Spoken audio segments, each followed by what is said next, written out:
আসসালামু আলাইকুম ওরহমতুল্লাহি ওয়াবারকাতু। প্রিয় দর্শক শ্রোতা, যারা যেখান থেকে দেখছেন সবাইকে আন্তরিক মোবারকবাদ জানাই।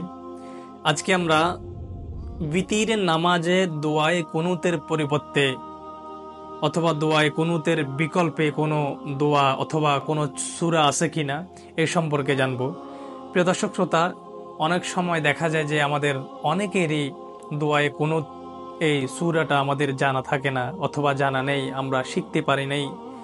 কিন্তু বিতিরের নামাজ পড়তে হলে এই দোয়ায়ে কুনুত এই দোয়াখানা আমাদেরকে পড়তে হবে।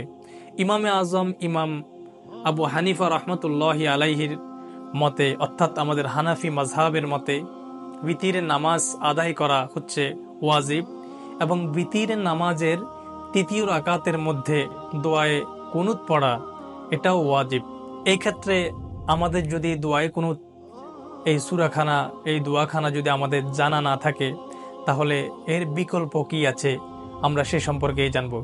প্রিয় বন্ধুরা আমার, আমাদের যাদের দোয়ায়ে কুনুত এই সূরাখানা জানা নেই, আমরা দোয়ায়ে কুনুতের পরিবর্তে কোরআনুল কারীম থেকে একখানা আয়াতে কারিমা আমরা পাঠ করতে পারি।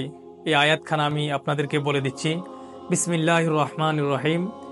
রব্বানা আতিনা ফিদ দুনিয়া হাসানাতাও ওয়া ফিল আখিরাতি হাসানাতাও ওয়া কিনা আযাবান নার। আমি আবার বলে দিচ্ছি, রব্বানা আতিনা ফিদ দুনিয়া হাসানাতাও ওয়া ফিল আখিরাতি হাসানাতাও ওয়া কিনা আযাবান নার।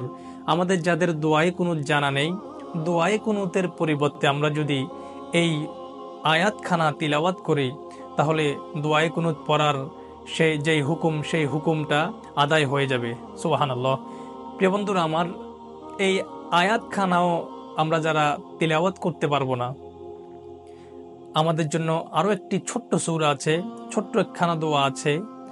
যারা আপনারা এই আয়াতখানা তিলাওয়াত করতে পারবেন না, আপনারা এই ছোট্ট সূরাখানা তিলাওয়াত করবেন, ছোট্ট আয়াতখানা। আল্লাহুম্মা গফির লানা, আল্লাহুম্মা গফির লানা, আল্লাহুম্মা গফির লানা। এই ছোট্ট দোয়াখানা আপনারা 3 বার পাঠ করবেন, তাহলে দোয়ায়ে কুনুতের যে হুকুম, এই দোয়ায়ে কুনুতের পরিবর্তে 3 বার পাঠ করার কারণে এই হুকুমটা পালন হয়ে যাবে। সুবহানাল্লাহ। প্রিয় বন্ধুরা আমার, অবশ্যই আমাদের সবার দোয়ায়ে কুনুত এই দোয়াখানা জানা থাকা উচিত এবং শিখতে হবে, আমাদেরকে চেষ্টা করতে হবে। যারা আমরা শিখতে পারছি না, তারা আমরা এই আমলগুলো করব। দোয়ায়ে কুনুতের পরিবর্তে কোরআনুল কারীমের এই আয়াতখানা আমরা তিলাওয়াত করব, অথবা ছোট্ট সূরাখানা আল্লাহুম্মা গফির লানা, এটাকে 3 বার করে আমরা পাঠ করব, তাহলে দোয়ায়ে কুনুতের হুকুমখানা আদায় হয়ে যাবে। আসসালামু আলাইকুম ওয়া রাহমাতুল্লাহি ওয়া বারাকাতুহু।